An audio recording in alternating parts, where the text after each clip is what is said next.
Welcome back to another episode of Life Changing Challenges. I am really excited to have Adi Nair with us today, and he is a fitness coach, for lack of a better term. He's basically everything fitness, weight loss, nutrition, all of that thing, all rolled up into one. You can already tell that his pecs are bulging out of his shirt. You can kind of see his biceps pulling out of there. So the guy looks good. He talks the talk, he walks the walk, and he coaches people. We'll talk about testimonies and stuff a little bit later. But Adi, how you doing today? Doing good, Brad. Doing good. Thank you so much for that absolutely amazing introduction. Oh, the pleasure is all mine, please. But first, Adi, can you tell us a little bit about your childhood? Like where'd you grow up? What was the complement of your family? And what was it like to be Adi as a kid? Yeah. So growing up, I'm originally from India, Mumbai. Coming from a middle class family, I believe you do not get all the privileges, but I was really privileged to have nice roof over my head, all meals prepared by my mother, or we would have it made. Clothes were all ironed up, always washed. I didn't have any problem. The only thing that probably I had to do was go to school, eat food, and study. That is all. Play some games, probably go downstairs, play with the boys. That is all I did. That was the only problem that you would have was school and homework. Coming up to Canada is a difficult thing to do now because I think I had a silver spoon in my mouth. I had all the amenities. Once you start living by yourself, you think it's really easy. You think, oh, I can do whatever I want to do. Oh, my schedule is going to be so easy. Oh, I won't have my mom to trouble me. But then as soon as you start living by yourself, like, so you got to cook, you got to clean, you got to do the laundry, you got to do okay. And over 3 years, you start realizing that, okay, things are difficult. You're no longer a boy. You have to give up on certain things. And I think it's in the Bible. I'm not a Christian, but I heard somebody say that as soon as I started giving up the things that I did as a boy, I became a man. And that's just the definition of it. You got to have the right habits. You got to have the right mentality and start moving towards the things that you want to have. So when I came to Canada, the first thing that I wanted to do was do all the things that I did get to do as a kid. Because I give this analogy quite a bit that if you starve a kid of a lot of things, he's going to do the wrong things. I'll give you a great example with money, for example. Growing up, kids are not given a lot of money. Why? Because parents think that they're going to go spend it on all the wrong things. As soon as the kid gets a job, the first thing he's going to do is buy all the wrong things because he didn't get to do it as a kid. So when you're enclosed in a cage like this, as soon as that cage is out and you get all this freedom when you come to a different country, you're going to do all the wrong things that you didn't get to do. So I did everything wrong. I went outside. I did all the 2, 3 a.m. parties. I drank. I smoked a lot. Once you realize that that is a dead end and it does not give you that much peace that you thought it would, because it is all instant gratification. It is there for a second and then it's gone. You got to chase it. It's a perpetual pleasure chasing. You're just chasing it. It's never enough. You need it every single day. After getting 2 Fs in my grades, about 10 grand in debt, and losing a lot of things here, there, the other, I said, okay, so this is just a waste of time. I've spent 2 years already over here and I've not accomplished anything that I wanted to. So I decided to change everything. We'll go gym. We'll wake up early. We'll have a clean food. No vices, no drink, no smoke, no porn, no masturbation, no none of that, no chasing women. And you realize that this path is actually leading me to some kind of a purposeful result. Something is improving. My body improved, the way I spoke improved, the way I walked, the way I looked, the way I dressed. Every single thing starts improving as soon as you start having discipline in one area because it's got a domino effect. So I passed all my grades, became a great employee, paid off all my debt, and started helping other people just the way I did it. It all starts with a small wake up. You can go work out, you can eat the clean food, you read some positive stuff, and you have no vices. That is all you need. And that's all the path that I needed to start helping other people. And that's what I've been doing for the past couple of years now. Well, I love that. We're going to step back here a little bit and let's go back into your childhood. So we said play with the boys. I'm assuming that you've got brothers and sisters. Oh no, so I'm an only child. So I used to play with the boys just downstairs, whoever would come down to play. So cricket is a big sport back home. We play cricket, football. But I was always into sports. I would play whatever sport was available because I was not a good student. Any opportunity to get out of class, I would take. Be it dance and singing, any I'll just go. So whatever sporting opportunity the school had, I would just go take it. I think 18 years of just playing all the sports just combined and went into the gym because once you start living alone, you got work, school, food, XYZ, you don't have much time to play sports. So the only thing, all of it just combined into the gym. That's the only. Oh, absolutely. Yeah. I wasn't a great student, but I was better than average and I was a horrible athlete. I grew up wanting to be an athlete, tried everything. And I'm also part of the only kid club, so I Mm. got there too. Up here in the States we call them the latchkey kids when I was growing Mm. up. Because basically it was like both parents worked. So you went home, you fended for yourself until mom and dad came home, and then Yeah. and then life went on from there. And again, you said like playing with the boys. I was the same way. I had friends all over the place, and we would be like, "Hey, we're gonna play some football, or let's go play some video games." And Yeah. yeah, or I got a new board game actually back then. Let's try that. So you went through high school. Do they call it high school there, or do they call it secondary school? No, we call it high school. Okay, and then you got accepted to what school in Canada? So University of Alberta. University of Alberta. Oh, awesome! And that's where is that where you are now? Yes, absolutely. Right. Oh, okay, Just on awesome, campus. great. So University of Alberta, and what did you decide to study? Business.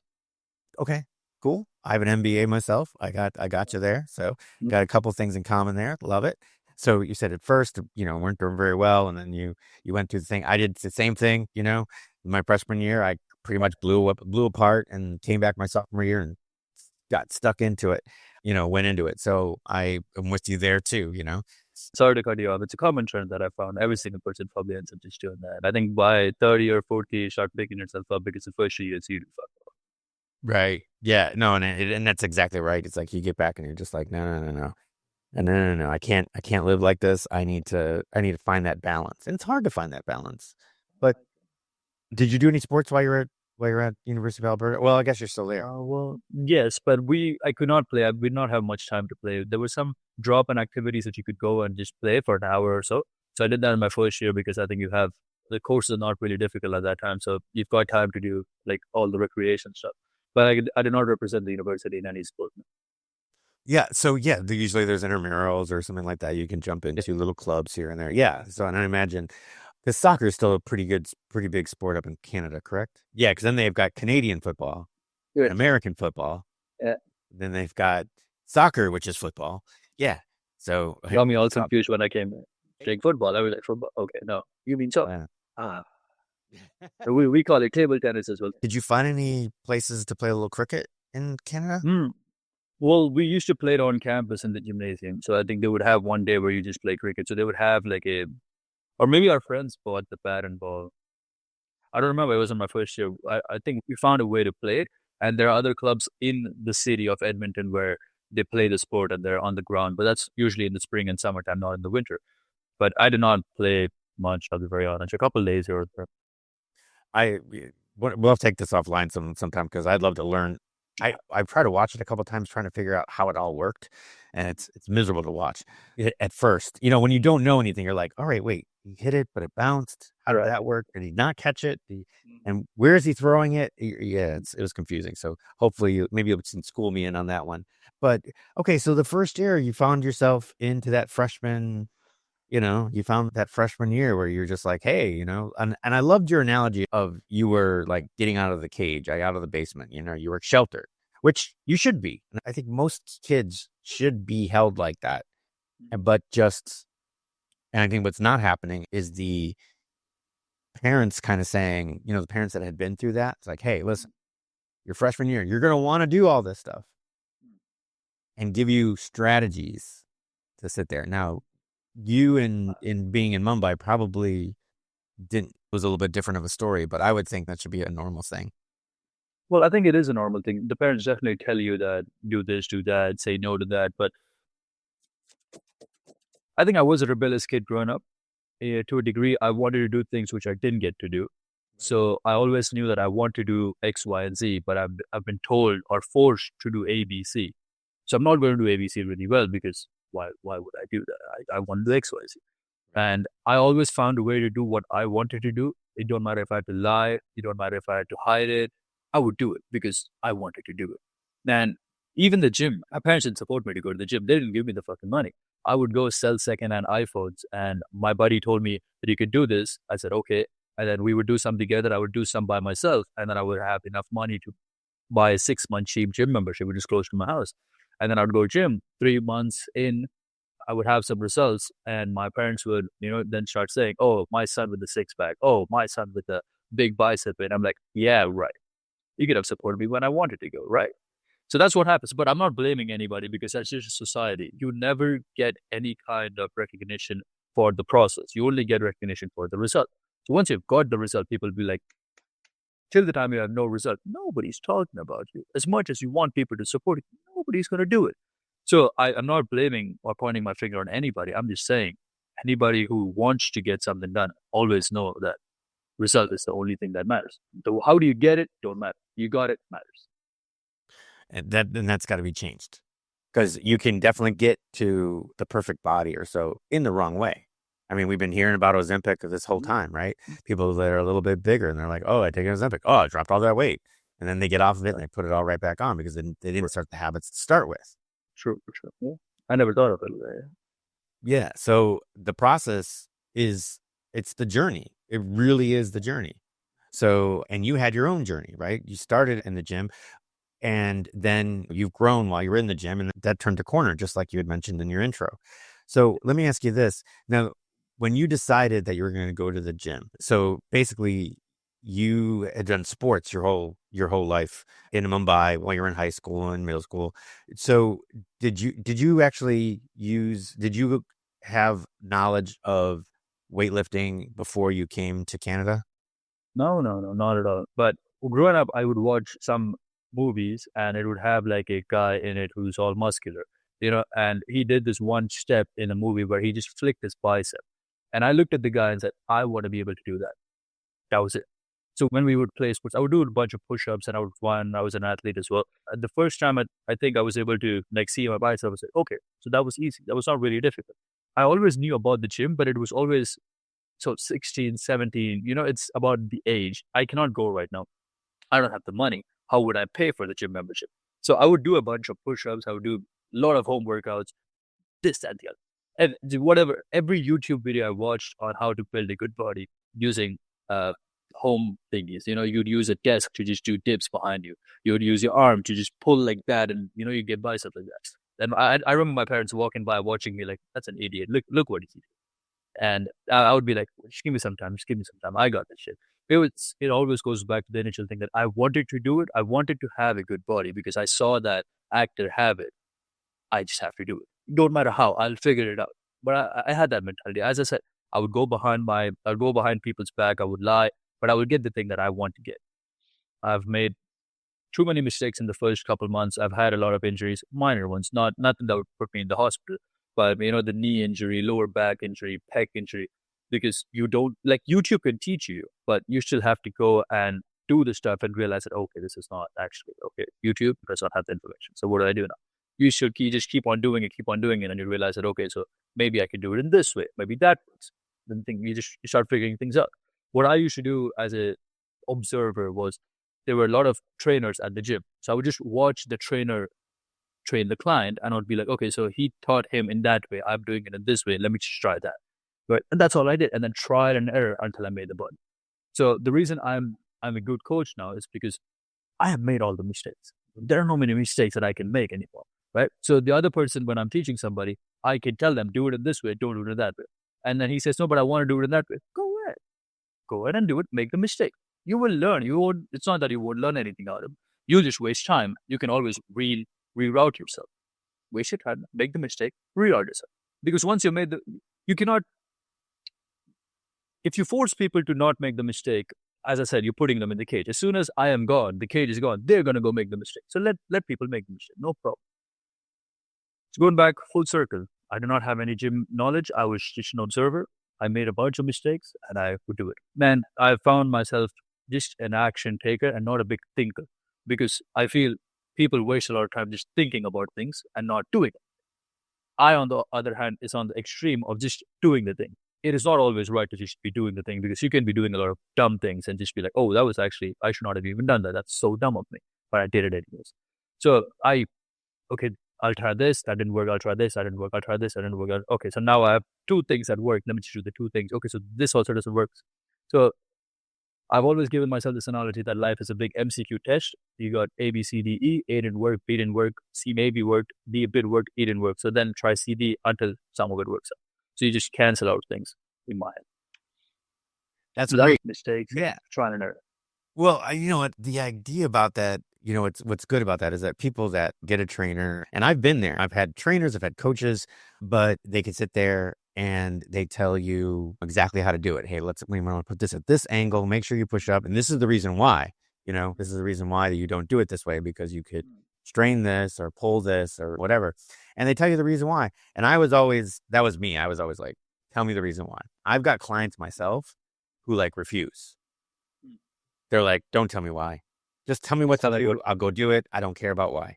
But for me, it was always a big why was because that solidified it in my head, right? Yeah. The reason why I'm at it when I'm doing a push-up and my arms are at 90-degree, they're at 45-degree angles. They're not at 9. They're not at pulled out. They're not forward is because I could pull my pec. It's a possibility. You put down, you go at 90, you go at 90, you go at 45 degrees and you're getting only chest with very little tricep. And they tell me that. I love that. That's great. But for you, I think it's even better because not only like I can say to somebody, well, you want to do it this way because of this, right? But you could say you don't want to do this because of this. If you start to feel this, make sure you double check where your form is because you know what it feels like because you actually went through it versus, people that have like gotten trainers, gotten people that have gone behind them to make sure that they've moved their elbows and everything else. You actually know what this is going to feel like. It's the same thing with me. When I started triathlon, I didn't have money for a coach, just like you. I didn't know how to swim very well. I could swim to save myself, but I couldn't swim like competitively. But getting in the water and listening, going, okay, well, listen, I need good body position. What keeps me going slow? Hydrodynamics. Study hydrodynamics, figure how that works. So in that way, I was similar to you as well. Thing about swimming, sorry to interrupt, but when I started swimming, I think I was in grade 1 or something, and you learn by initially just putting your hands on the railing and you flap your legs behind. One of the big guys that I was listening to at that time, he just took me and he put me right in the 16 feet area of the pool. And I just went and I'm like, what? Right. And then he picked me up and there were kids over there laughing at me. I was like, just give me 2 months. And then I would just lap it. And then I learned how to do it. And then I would just beat all of them because once you get laughed at and you put the exact fear in front of you and you face it, nothing can stop it. What's the worst that can happen as of now? Nothing. I got drawn and people laughed. Nothing. So I learned swimming that way. And I loved it because you hate the guy when it happens to you, right? You hate the guy when he puts you in the difficult situation, like, oh, but then you love the guy after 2-3 months because you realize that he did something good for you. So every bad thing usually leads to a good thing. We just don't realize it. Because in the moment, the bad thing feels like a fucking bad thing. But over 2 years, 3 years, that bad eventually leads to something good. Oh yeah, sometimes that could happen in 8 weeks. When I was in the military and then I was at basic, man, did we hate our drill sergeant. I mean, it's like every time, all the way through. And a drill sergeant, because he pushed us even heavier than all the other drill sergeants, because we used to have your battalion flag, and you used to get these streamers, and the streamers would be for riflemanship, it would be for physical fitness, it would be for, neurobiological, chemical. And so there'd be this tasks, and the best battalion that finished those tasks would get the streamer. And he was like absolutely 100% just addicted to having every single streamer. Let me tell you something. I missed that guy. As soon as I left and I went to the next school, I went to my tech school, which is basically advanced school. I missed him. None of the Army was like that after that. Then I got put in with it became co-ed, and then all of a sudden I was like, I was missing being back into that environment. So I get it, because we cursed him out. That ain't effort, man. I think I'm that friend over here with a lot of the guys. I'm not saying you should brag, but when they're around me, they're in shape. As soon as I leave or I go someplace else, they go back to their old habits, which is the saddest thing. Eventually, they get some result and they're like, thank you so much. But then I leave their company, I'll go someplace else, back to their old habits. Again, gotta. So do you have any clients that you have trained that has kept the good habits and maintained form? And I think a couple, but not much, I'll be honest, because I think usually what happens is if the diet plan and discipline and the workouts are so tight, after 2 3 months, even if you leave for a couple days, if you break the discipline, it goes really. So if because you've done something for a very long period of time, you've got the proof in your mentality that in your mind that you could do the thing again. What happens is you've been out of shape for 3 years and you start a diet plan for 3 months. What happens as soon as a diet plan ends and you break the discipline, because you've done this for 3 years, you go back right into it. You've not done this for sufficient period of time that this habit compounds and becomes better. It does not happen. Been done for so long, that is your default setting, and you're trying to do an uncomfortable thing. As soon as you break off the discipline, you go back to your default set. So you got to be in that uncomfortable zone for 6 7 8 1 year for you to be able to make that as your new normal. That needs to become the default. And this is just something that's your past self. You can never go back to it. So this is a new norm. But for you to be able to do that, it requires more time. 2 3 months is not enough time. So you can teach them the discipline, you can teach them the habits. But I found they usually leave it. They'll take a 1 week break, which will just end up becoming a 7 month break, and then they finish lunch. But they know how to bring it back because they know what needs to be done in the next 3 4 months. Because you'll hear them say, "Oh, just give me 3 months, I'll get back in shape. Just give me 5 months, I'll get back." I know what to do, but they don't do it. It's difficult. Whatever excuse in the world, but that is their path. You cannot tell them to. You can't force them to go to the gym because as soon as I am gone, they will go back to their default. So I stopped forcing people to do. I get it. Yeah, I call it quicksand. Saying it. You call it quicksand if you like step into quicksand, you start to sink. Go. And unless you are very still, you're gonna sink faster if you try to Right. head on. So I call it quicksand. So in my world, it either starts with an off season or it starts with an injury. And they're like, "Oh, okay, well, you're right. I got this injury. I'm going to recover for the day." And then that day becomes 2. That day becomes 3. And then maybe you'll do a small workout. You're like, "Oh, I'm back at it." And then you're like, "Oh, wait, it's bothering me." And then a week turns to 2, 2 weeks turns to 3, 3 weeks turns to 4, 1 month turns to 2 months. And now you gain 10 pounds and you get back on your bike finally. And your power metrics are off. You don't feel good and the whole bit. Now what you've done is you've taken something that you usually find pleasure in. And because you haven't been there for a while, now it's hard and it hurts. Now, anybody who knows anybody who's had a proper off season knows that, okay, my first 2 weeks are going to suck. But as soon as I get past the first 2 weeks, I'm going to be right back where I was and I'm going to be able to start performing after that. Yeah. And anybody who's anybody knows that in endurance sports. I heard a great entrepreneur say it. His name is Vusi Tambayo. He's a South African entrepreneur. He said, if you are stuck on a highway and your car gets stuck and you don't have cell reception, you don't have gas in your tank, you start pushing your car to the nearest gas station, you put the car neutral and you start pushing the car. The initial 10 seconds is the most difficult because you got to start pushing the car. The tires have to rotate.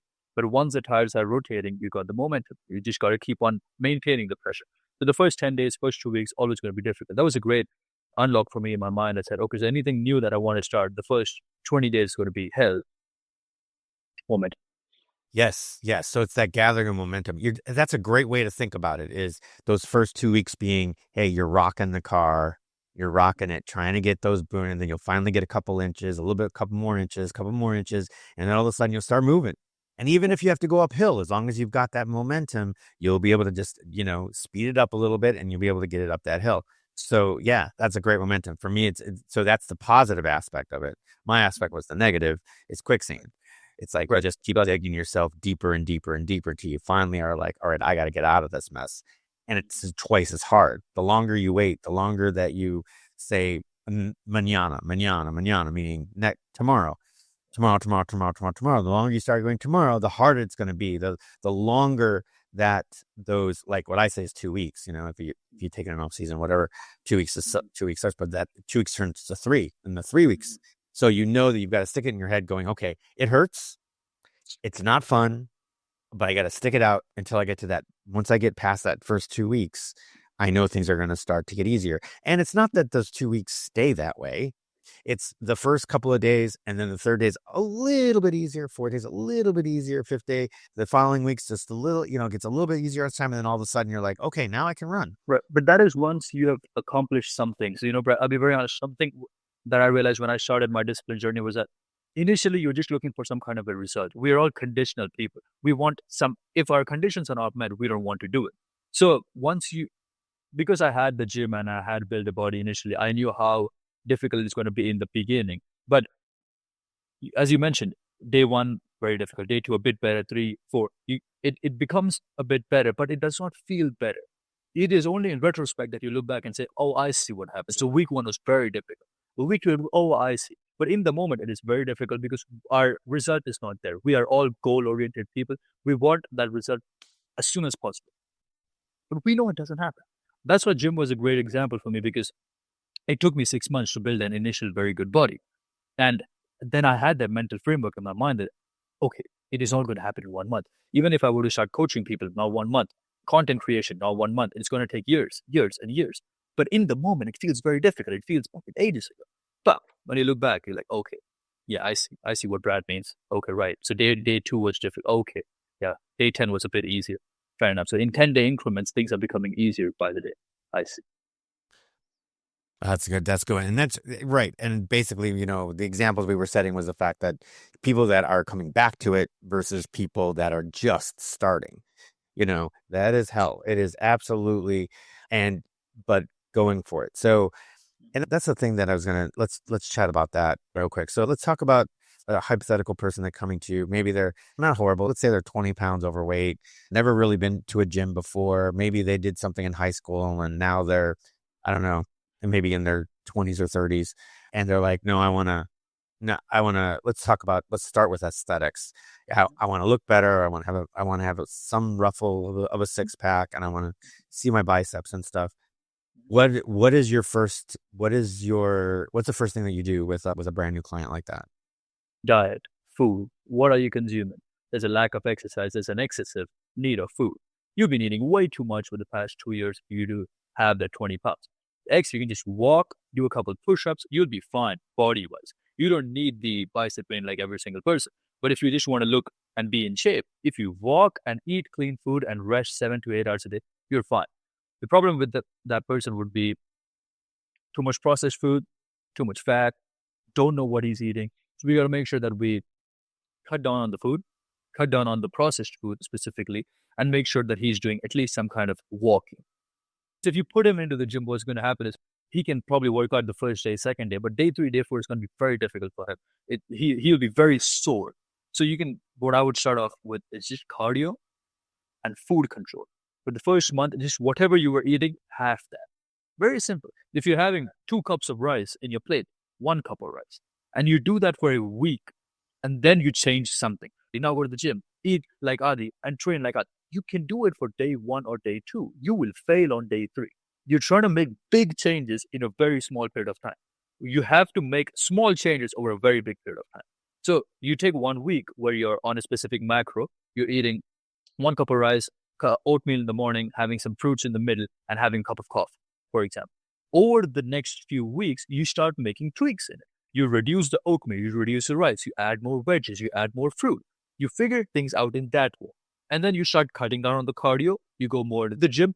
Leave the cardio, no problem. But do some kind of a physical activity. It doesn't have to be the gym. It doesn't have to be every single day. But what happens is once you start seeing some results of your actions, you're like, I want to be the best. I want to be, because this happens with the gym. Every single person knows it. As soon as you get some results and you start posing and like, bro, I can be on the stage, man. If I could be a natural bodybuilder, it happens. Every single person goes through it. Because you feel that, okay, my efforts are paying off, but it only pays off in month 4, month 5. It doesn't pay off in the first 3 months. So again, go full circle. The person would just have to cut down on his food, do some kind of physical activity, and that's it. So we got to get his macros correct. But then when people hear macros, they say, I cannot have time to track my food. Don't track your food, man. That's why we'll just reduce the quantity of your food that you're eating. You have enough carbs, more of protein, and less of fat. That's it. So you have body weight, protein, muscle weight, protein, have body weight, carbs, and less of fat. That's it. Have 2,500 calories a day, and you'll be fine. I get it. You know what? And that's exactly like my approach to when I teach. I used to have this course that I taught. It was called 0 to 5K. Basically, taught people that weren't running, never ran, whatever, with no background to a 5K in 8 weeks. Right. And just what you're saying, it literally was just like that. So, what was the workout for day one? The workout was I would show them the warm ups. We'd kind of do these little warm ups, but then it was walk for 5 minutes, jog at a conversational pace, basically saying that if you can't talk, you're going too fast, right? So easy for 3 minutes, another 5 minute walk, another 2 minute walk, and then another 5 minute walk, and they were done, right? So that's what I did. And then for 8 weeks, what it would do is we would increase the run part 1 minute every workout. Basically going exactly what you're talking about, little changes. So they worked out 3 times a week. That was it. 5 minute walk, 3 minutes, 5 minutes, 2 minutes, 5 minutes. Then the next workout was 5 minutes, 4 minutes, 5 minutes, 3 minutes, 5 minutes, all the way up. Because we would meet twice a week and then they would do one on their own. When we meet twice a week, when we got to the point where it was, I think it was 15 minutes. So it was 15 and 14. I cut out the 5 minute beginning, the beginning one.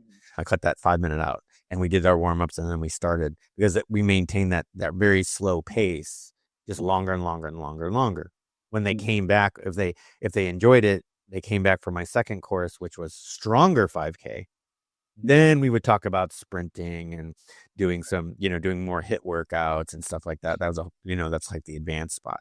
But it is exactly what you talked about. And then we would talk about food, and I'll just put this out there, but at first it was, okay, how many times are you eating potatoes a week? All right. So two things you can do. One, take one of those potatoes, one serving of the potatoes, go from white to sweet potatoes.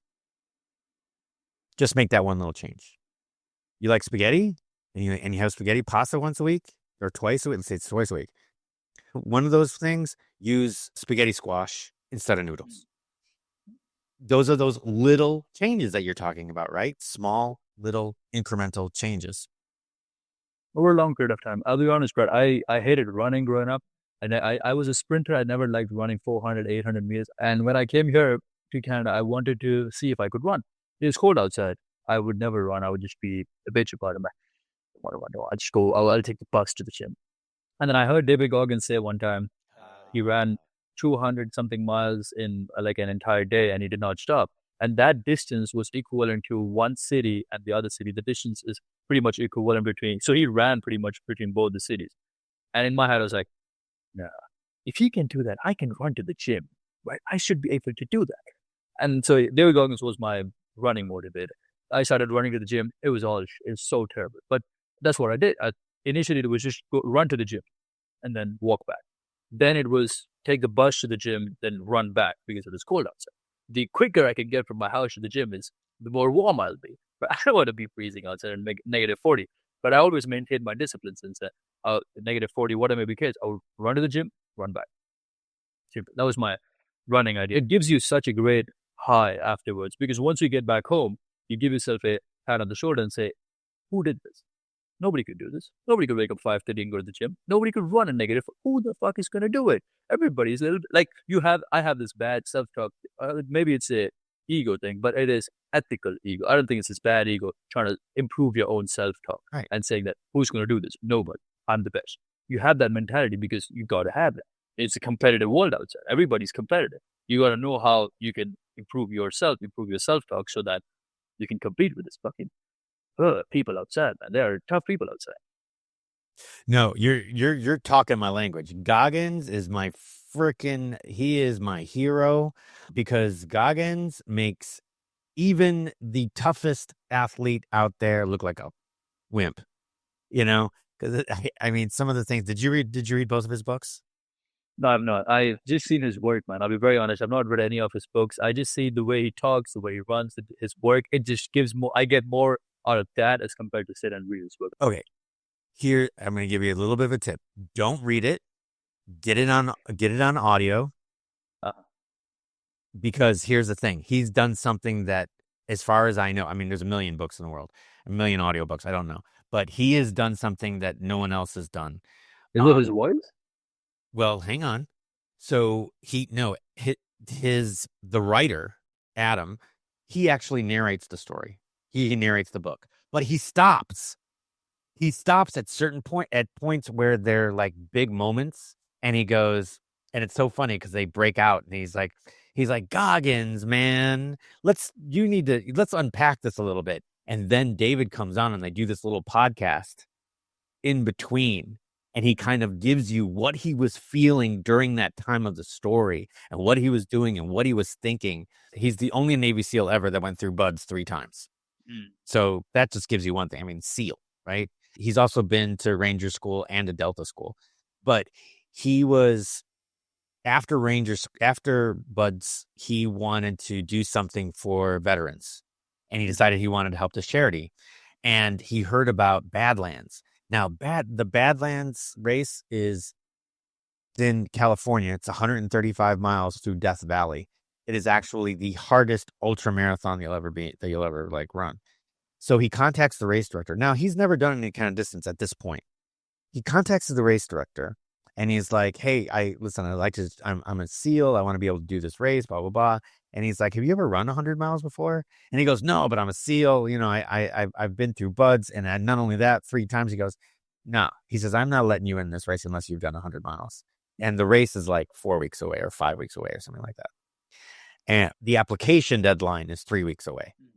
And he's like, "All right." He says, "If you go and run a 100-mile race and you get through it, then I will let you apply." He goes, "And you're lucky because in San Diego, there's a 24-hour race like this weekend." So, yeah. So Goggins gets out there and he starts running. And he gets about 30 miles in and things start to fall apart. And so he keeps going. Now, he knows nothing about running. He's telling me that his fuel is like Ritz potato chips and crackers and peanut butter and water and stuff. So no idea how to fuel a race. This is like runner Goggins. So he keeps going around and it gets worse and it gets worse. He gets to the point where his shin splints are like tearing apart in him. So he takes duct tape and he duct tapes his shin his foot is in a dorsiflex position, and he finishes it that way. And he said that when his girlfriend had put him into the car and he was a mess, put him into the tub, he couldn't hold his mud, he essed all over himself, and it was blood everywhere, and he was in bad shape. 2 days later, he calls up the race director and he says, "Okay, I did it."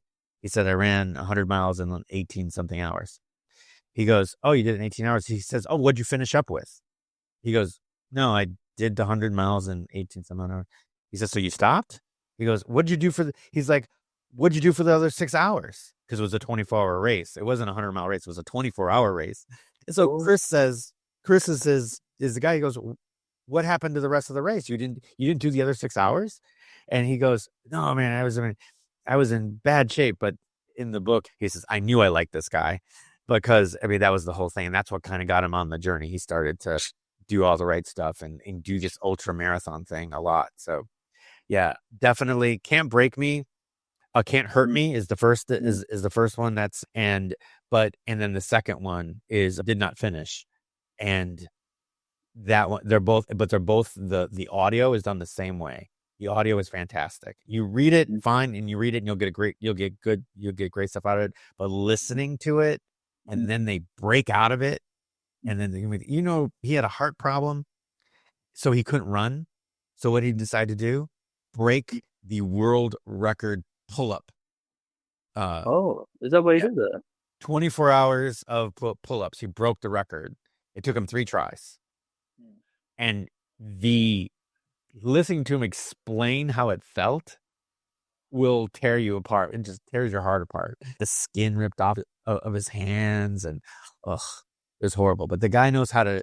The biggest thing about Goggins is he wanted to find out what his body could do, because like I tell my people all the time, your brain will quit 100 times before your body will. No, very true. So I would Absolutely. highly recommend that to listen to it while you're working out because you'll get something out of it. It's great. You'll love it. Absolutely. So what are you doing now? Because you're still at this university, or are you just using the resources? Oh, no, I'm actually graduating in April, so it's my last semester now. Oh, fantastic. Excellent. You graduate with a, was Business. it a BBA, Bachelor's in Business Administration? Yes, but business administration all comes under that big window or big umbrella of Bachelor's of Commerce. So it all comes. The degree would be of Bachelor of Commerce, and you get like small majors, or you'll be specializing in things. So I'm specializing in strategic management. Oh, awesome.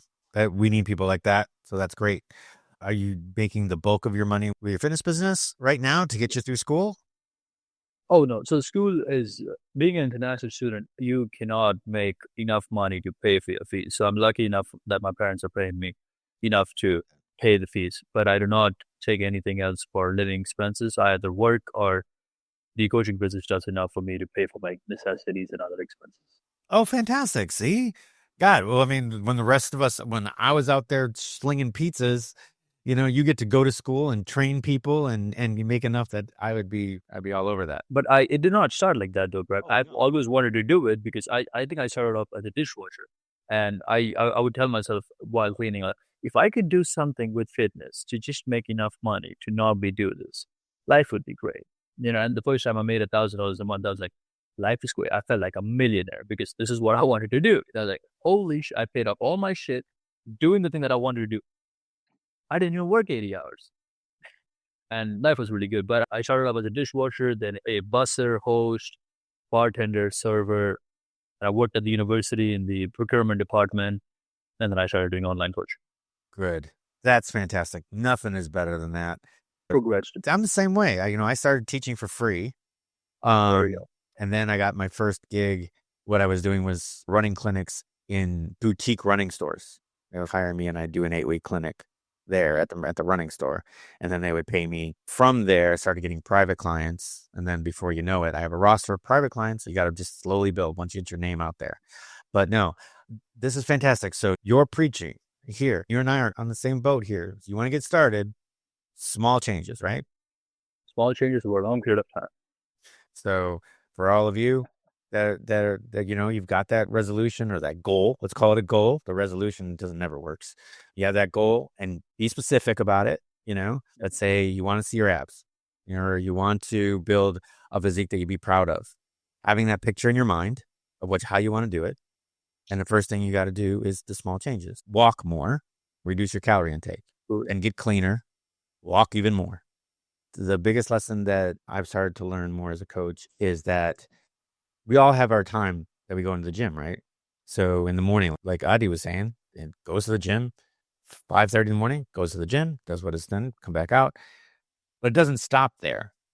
It will take you a lot longer to get where you want to be if you basically do your hour in the gym, make sure you watch your intake, and that's it. You do your times in cardio, and that's it. You got to keep moving. So stand up desk, make sure that you walk more than you do your walks, get your steps in. And it could just be walking. It doesn't need to be, it could be leisurely. Grab a girlfriend, have a conversation and say, well, instead of sitting around and coughing or going to a coffee shop, take a walk. Go out and walk. Absolutely. It's a constant thing, and that will bolster, Absolutely. I think one of the greatest things that I learned from a coach, he said, they always remember yesterday's wins are not today's wins. The biggest mistake I think we make is that we have a perfect day on Monday. And then by the time Tuesday arrives, we're like, I didn't get my six pack. I don't want to go to the gym anymore. Because you don't do the small things over long period. What a lot of people do. I know you've seen a lot of people or in your clients. They will come up and say that I want to do all the big things. I want to do all the bench press. I want to do all the squats just on day one because that's what they see on Instagram and YouTube. But they'll do that for 3 days and realize that I didn't get the desired result that I wanted to get on day 4, so I'm going to quit. But that's why we say that you should do the small things over a long period of time so you get the result. But yesterday's wins are not today's wins. If you had a perfect day yesterday, it is gone. You got this day and you do the same thing today. You're counting on the wrong thing. That this is an Indian saying. We say that if the night is gone, whatever we spoke about is also gone. So all the bad things that we spoke about yesterday is gone. Leave it behind you. We got a fresh day. why don't you have that for the same winning mentality? If you've had 10 wins yesterday, have the same 10 wins today, have the same 10 wins tomorrow, and fucking next week. What is so difficult about it? And I understand it's difficult because being in that position is very difficult. In retrospect, we can always look back and say, oh yeah, that's all I did. I just did like very small things, like 5 things every single day for a very long period of time. You will become a master in those 5 things. So that was a big lesson for me. And to this day, I struggle with it. I've been doing it for a very long period of time. Let's not do it today. And then, oh no, okay, so yes, this one's not today. Very today. The only way out is through. The only way out is through. The only way out is through. And then you just keep on pushing yourself. There's a guy out there that has a program. We call it 75 Hard. You heard about it? Yeah, Andy Priscilla. I've done it. I'm actually doing it. But that's a testament to what you're saying, right? Do little things for a long period of time. So this is 75 days. And for those of you that haven't heard of 75 Hard, basically it's maintain a specific diet for 75 days, work out twice a day for 45 minutes. One of them has to be outside. Now, that is dependent upon your level. So for somebody just starting, this actually isn't bad. Basically what it's saying is go for 2 45-minute walks and then start to build yourself up that way. So this is a perfect way to do it. So don't think of those 2 45-minute, you're not going to be Adi, where he's going to go to the gym and he's going to crank out, 450 pounds on a bench press and killing it. And you're not going to be that. You might be walking outside and maybe you're doing a yoga class or something. Maybe you got something online. You're doing a yoga class, right? So it doesn't have to be huge. And then the third thing is that you read a book, a no nonfiction, 10 pages of a book. You take a picture of yourself, profile, and every single day, and drink a gallon of water a day. Right. The gallon of water is the hardest part. That was for me. Yeah. When I did it was. I think 10 pages a day was difficult for me. Really? Yeah, I was not a big reader. I was always forced to read. I never read. But water was something. Back home, we drink a bunch of water. I think my dad used to drink so much water that whenever I would, so you learn off of watching people. So because my dad would always have a bottle next to him and he would always fill it up as soon as it's over and he would keep on chugging the water. As a kid, I would watch it and I'm like, okay, so probably I should also do that. He's my dad. So I picked off the habit from him. So with drinking water is the easiest thing. I probably drink 5 or 6. I really don't. There's a bottle right here. It's a full bottle, 2 liters. It's got to get over it. Probably I drink it 3 times like that. But reading, it's a difficult thing. It's so difficult. I hated reading so much. I think day 3 or day 4, I was like, nah, fuck this shit. I'm not doing it. I read for 3 days. I'm not doing this. But then I kept on reading. The best thing is I never stopped reading since. Oh. After 75, I kept on reading every single day for 10 pages a day of a non-fictional, personal development books. And when New Year began, a lot of my buddies said, let's do it again. I'll do it. So I'm doing it with 4 other people right now, and we're on day 2. And I know I'm going to finish it, no problem. Diet would be a big thing because I think I had a bit of sugar over the holiday season. So I'm not going to have sugar. So you know how I got into that habit of reading? I'll tell you a little secret. Your morning constitution. Morning constitution. Yeah. When you take your morning shit. Okay, I don't know. That's when I get my 10 pages done. All right. That's a little secret, just to tell you. You're in there. There's nothing to look at. You got blank walls. I can sit there and get my 10 pages out of the way. So anyway, TMI, right? But anyway, yeah, and then I had the same thing. Then all of a sudden it became 10 pages. Then it was 20 pages because I would read 10 pages before I went to bed. And then it was 30 pages because I just got into the book. But again, little by little, right? Man, so I took it up a notch. I don't think I've done it yet. I've been on 10 because again, my default is not to read. I've been only reading for a year now. So I have to do the same 10 pages for at least 3 years. So that becomes a default and then I can increase to 15 and 20. Because I know for a fact, if I do 20 today, I'm not doing 20 tomorrow. You know what? It also depends on the book. The book has got you. If the book's got you, you're like, oh wait, I just got done with that chapter. I want to see what happens. Or wow, I read 5 extras. Exactly. Yeah. It also depends on the books. A lot of those books that you read, and you just like, and then you're like me, right? I'm sure you're like me. You're like, okay, I started it. It's not great. It's 10 pages a day. I'll get through it, and I will take it as much as I can. If the book's not good, if the book's good, different story. So, but anyway. Adi, you gave us a lot of great information, and I think for the new year, you were like the perfect person to have on. Now, unfortunately, this is not going to go live until February, but at least we're going to have some great ideas that people can get when they're starting on their new fitness journey, or if they just want to change. And what I was saying is basically, looking at what you want to look like or what you want to be, go after it in small increments, and then doing the hard things, starting with health, is going to help those bigger things that you have on your life. Go ahead. Absolutely. I'm a big preacher of doing hard things, like you coming up with a new, like a big giant physical challenge that you've never thought was possible, and then you work towards it. Now, again, starting slow, working your way up to it, and then by the time you get to that challenge, you're ready to take it on. When you finish that challenge, you will be changed, and it'll hit on every piece of your life. And you'll be, so basically think about it, somebody that jumps out of an airplane for the first time, 30,000 feet, and they drop for a minute, and at 4,000 feet, they pull the ripcord, right? Mm-hmm. Well, after you've done it that first time and you get down to the ground and you lived and you've survived, and first of all, it's a beautiful feeling when you're up there. Now, look at the next obstacle that you've got. Okay, like you go home and, okay, you got this big project at work, and you get a little bit, let's say you get a little bit frustrated. Well, what do? Go back to that and go, hey, You should compare. I jumped out of a plane at 40,000 feet and I lived to tell about it. I can get over this obstacle. This is nothing. That's the brokey days, when you don't have the money to buy food, when you don't have the money to buy a gym membership and all those kind of things, and you've survived through all that. And then this problem comes along, like, I can do it.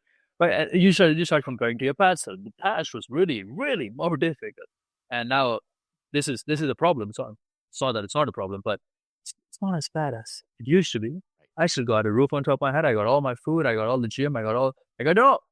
This is just one problem that's come in front of me. I should be able to solve.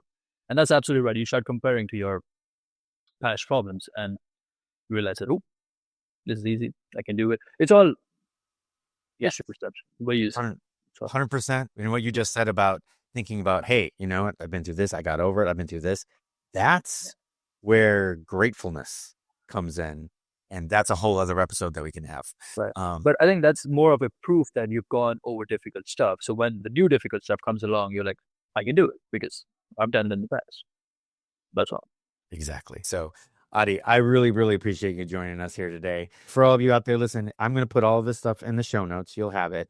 Adi has got nairfitness.wordpress.com, and you'll see he's got some photos of himself that you'll be envious to look at. But he's also got some great testimonials. Read the testimonials because they're remarkable. And everybody that's given them are specific. So it's a quick website, which I love because it's nice, it's clean, and it gets you. And then he's got a questionnaire that you can fill out before you talk to him. He's also on Instagram at Nair Fitness or underscore Nair Fit, Nair.fit. And then if you go to there, then he's got his link in his bio that's got all of his other things. But you got to take a look at his pictures, man. They're pretty awesome. So take a look at that. That'll be in the show notes. No, I believe YouTube is Nair Fitness. That's all it is. And then Nair Fitness on YouTube. So check that out as well. And I'll have that in the show notes for you. So if you're watching this on YouTube, please go ahead and hit the like and subscribe and hit that notification bell so you always know when a new episode is dropping. If you're on Apple or Spotify and you're listening to this, hey, write a comment in. Let us know, if you got a question, or leave a review. And you know what? It doesn't even have to be a good review. It can be a bad review because I'm always looking on having ways to evolve this podcast. And as you can tell, this is one of those pieces of evolution that we've gotten because we've kind of gone into a different angle here. So this is great. And Adi, again, thank you very much. We appreciate it and appreciate everything that you've been doing for your community. And keep on doing what you're doing. Congratulations ahead of time for finishing up your semester and graduating. And hopefully we'll talk to you again real soon. Thank you so much. Thank you. And for the rest of you, really appreciate you hanging out with us today. And we will see you in the next one.